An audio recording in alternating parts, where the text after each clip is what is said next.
Audio Jungle.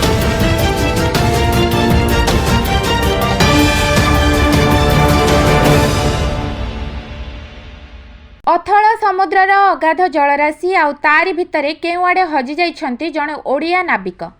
गोटिए पटे विशाल समुद्रर लहड़ी, अन्य पटे निज पुओ को फेरी पाइबा पई गोटिए परिवार आखिर लुह। भद्रकरू मरीशस आज सबुठी केवल गोटिए प्रश्न, कुआड़े गले सार्थक। भद्रक जिला केशपुर अंचलर मेधावी युवक सार्थक महापात्र ईए जर्सी नामक एक मालबाही जहाजरे से क्याडेट भावे कार्य करुथिले।